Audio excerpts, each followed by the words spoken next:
बहुत बहुत स्वागत है मेरे YouTube चैनल संस्कृत भाषा ज्ञान भाई संतोष तिवारी सर में। जैसा कि मैंने पूर्व में आपको कल संधि के बारे में बताया कि संधि जो होती है दो वर्णों का मेल होती है।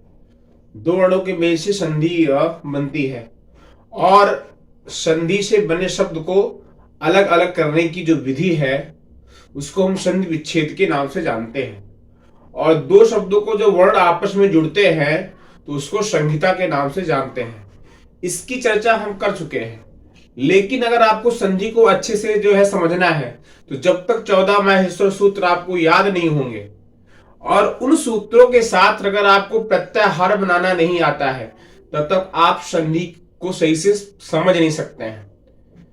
क्योंकि अगर आपको संस्कृत के सूत्र याद होंगे, क्योंकि सभी का सब्जेक्ट हिंदी और संस्कृत दोनों होता है, तो मैं जो पढ़ाना चाहता हूं आपको संस्कृत के सूत्रों के साथ उसका एक्सप्लेन भी मैं हिंदी में करूंगा, जिससे जो हिंदी वाले बच्चे हिंदी में भी समझ सकते हैं और अगर संस्कृत से लिया हुआ बच्चा है तो संस्कृत को भी समझ जाएगा। इससे क्या होगा, दोनों आपके विषय कवर होते हुए चले जाएंगे। और आप अगर मान लो हिंदी के ही स्टूडेंट हैं, आपने ये माहेश्वर सूत्र याद कर लिए तो आपको फिर रटने की जरूरत नहीं पड़ेगी, संधि को के नियमों को याद करने की जरूरत नहीं पड़ेगी। तो आइए चलिए हम शुरू करते हैं आज का वीडियो और सीखने का प्रयास करते हैं। जैसा कि आप देख रहे हैं प्रत्याहार, वैयाकरण में प्रत्याहार बनाना टॉपिक क्या है आज का, प्रत्याहार बनाना। कैसे हम प्रत्याहार बनाते हैं, प्रत्याहार होते क्या है, इनका काम क्या है। प्रत्याहार एक वर्ग है, किसका, इन सूत्रों के वर्ग का। जैसे इधर आप देख रहे हैं, जैसे सूत्रों में देखें, बहुत ध्यान से देखेंगे तो चीजें आपको समझ में आती चली जाएंगी। पहला सूत्र लिखा है 14 माहेश्वर सूत्र से क्या बनाएंगे हम, प्रत्याहार बनाना। तो पहला सूत्र देखते हैं, अयूण। अयूण बोलते हैं, दूसरे को री री री क, रिलिक, अयूण रिलिक, एओंग, एऔच, हयवरट, लड, यमंगडनम, यमंगडनम, झबय, घड धस, जब गड दस, खपट छठ, चटतव, कपय, सससर, फल। तो ये प्रकार के, ये 14 प्रकार के सूत्र हैं। जैसे अगर आपको तेजी से बोलना हो तो कैसे आप पढ़ेंगे, आयुर डेलिक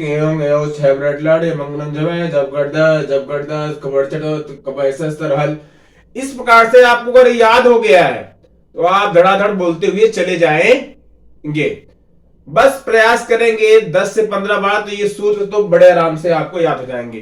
पहले ऐसे से क्रम से याद करिए, पहले 3 याद करिए, फिर 3 याद करिए, ऐसे ही क्रम से याद करेंगे तो दो दिन के अंदर, जब मुश्किल से 2 दिन के अंदर 14 माहेश्वर सूत्र आपके तैयार हो जाएंगे। 14 माहेश्वर सूत्र याद अगर हो गए तो आपको क्या, प्रत्याहार बनाने में बिल्कुल आसानी होगी। जैसे मैं प्रत्याहार लेता हूं, पहले 2 शब्दों को लेते हैं, अयूण से लेकर के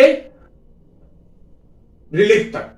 तो अब इसमें कौन कौन से आते हैं, देखिए ध्यान दीजिएगा। प्रत्याहार बनाने में क्या होता है, जो सूत्र का अंत का शब्द जिसके अंदर कॉमा, जिसके नीचे कॉमा लगा हुआ है, उसकी गणना प्रत्याहार बनाने में नहीं होती है।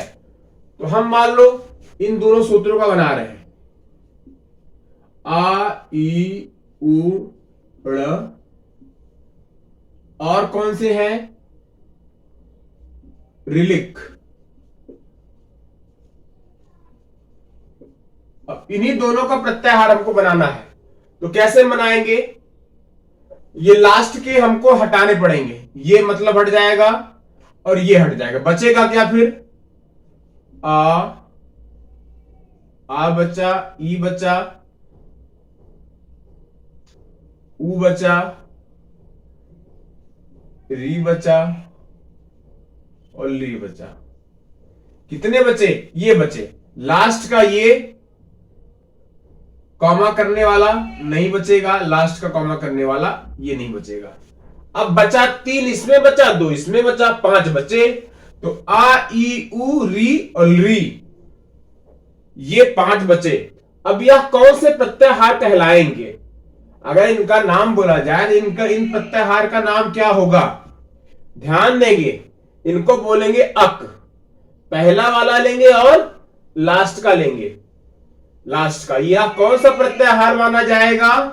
अक प्रत्याहार माना जाएगा। यह अक प्रत्याहार माना जाएगा। क्यों माना जाएगा अक प्रत्याहार? क्योंकि यहां से देखेंगे ना हम, पहला शब्द आ है, लास्ट का है। तो कोई पूछता है अक प्रत्याहार में कौन कौन से वर्ण आते हैं, तो आपको ऐसे ही निकालना पड़ेगा जैसे मैंने आपको बतलाया। ठीक है, अक प्रत्याहार को अगर निकालना है, जैसे मैंने आ से लेकर क तक लिया।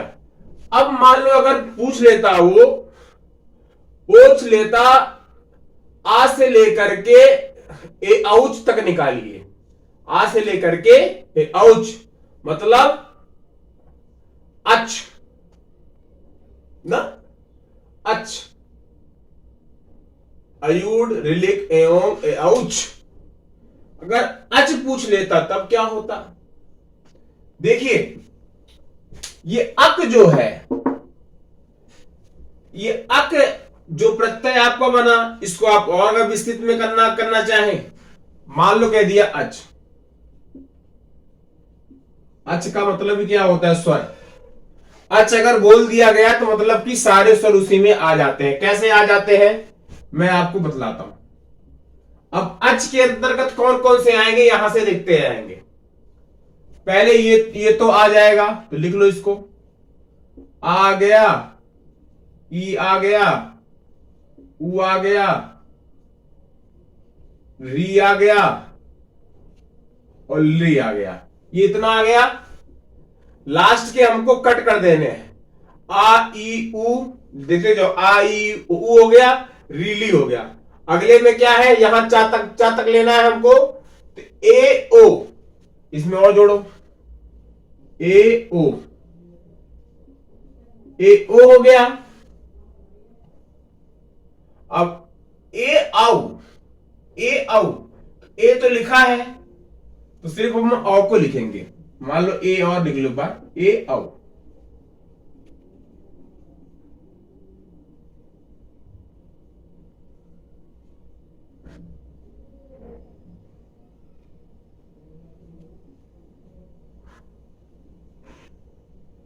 ए औ, इस प्रकार से चा तक। तो अच में इतने सारे आ गए, गिनती करो 1 2 3 4 5 6 7 8 9। यह 9 क्या हो गए हमारे प्रत्याहार। 9 वर्ण बने। 9 वर्ण कौन से बने? ये स्वर के बने। कौन से बने? 9। ये सारे स्वर हैं। क्या है ये?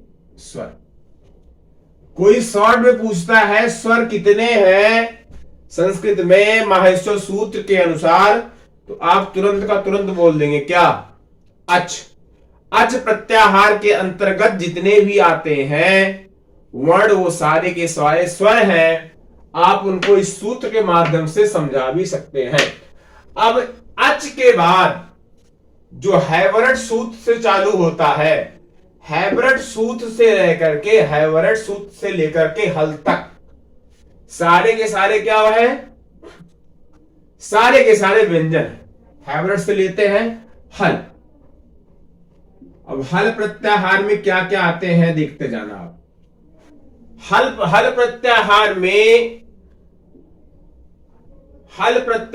में सारे के सारे आ जाएंगे। देखते हैं। हा, पहला हा, या, वा, रा, ये हो गया हैवरट। ला, लिखते जाएं, या, मा, रा, रा, ना, यमंगंडम झबय, झा, भा, इसको नोट करते, झबय, घड़घस, घा, ढ, ध, हो गया ज, ब, ड, द, जिसको लिखे फिर ज, ब, ज, ब, ग, ड और द। ये यहां तक सूत्र हो गए। ऊपर आइए, ऊपर के सूत्रों में देखते हैं हम। ख, फ, छ, ठ, थ, च, ट, त, खपर चटो तो लास्ट का लेना नहीं है। अब कपय, कपय में क और पा को लेंगे, या को नहीं लेंगे, लेंगे तो क, प, या को छोड़ दिया। अब सस्तर में तीनों सा लेंगे, स, श, श, ये हो गया। अगला बचा हुआ हा, ला, हा में, हल में ला को नहीं लेंगे, हा को लेंगे। तो ये हो गए स्वर। अब स्वर को आप गिनती करना चाहें तो गिना सकते हैं।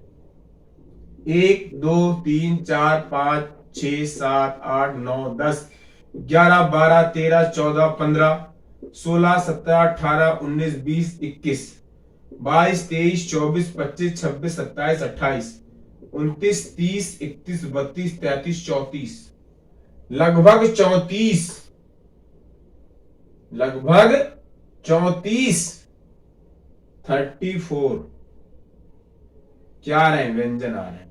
कितने आ रहे हैं? व्यंजन। फिर से काउंट कर लेते हैं।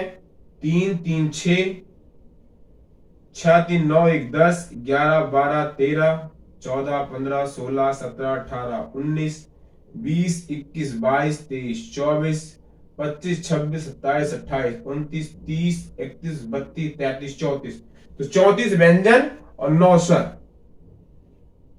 माहेश्वर सूत्र के अनुसार 9 स्वर, 9 4 13 ना, एक कॉमा आया 43।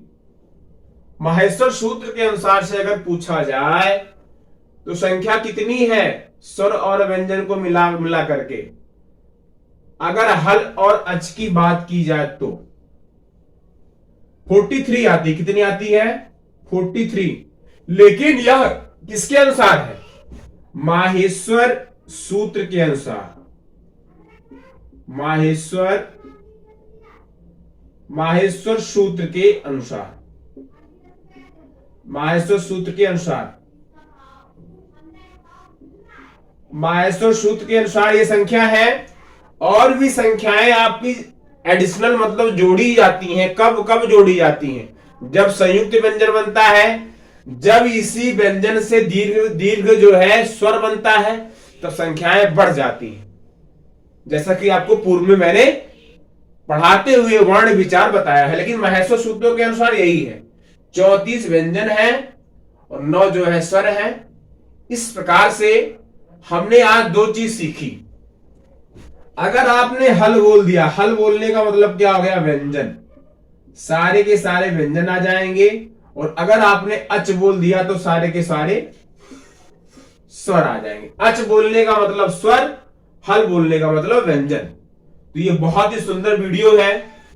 और मैंने आपको बता दिया माहेश्वर सूत्र का जो अंतिम वर्ण होगा उसकी गणना कभी भी की नहीं जाएगी।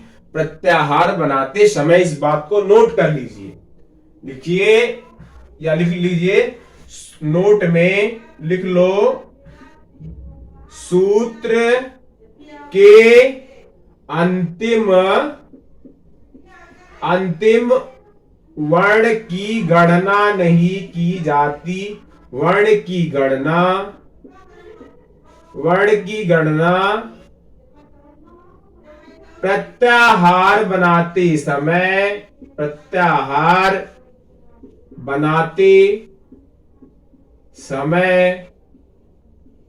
नहीं की जाती है, नहीं की जाती है। यह बहुत इंपॉर्टेंट नोट्स है, इसको नोट कर लीजिए। सूत्र के अंतिम वर्ण की गणना प्रत्याहार बनाते समय नहीं की जाती है। यह नोट्स आप नोट कर लें। बाकी तो चीजें आप जो है समझ ही गए कि प्रत्याहार को कैसे हम बनाएंगे। आप सभी का बहुत बहुत धन्यवाद। अब रफ्तार के साथ पढ़ते रहिए। जय हिंद, जय भारत, वंदे मातरम। बहुत बहुत धन्यवाद।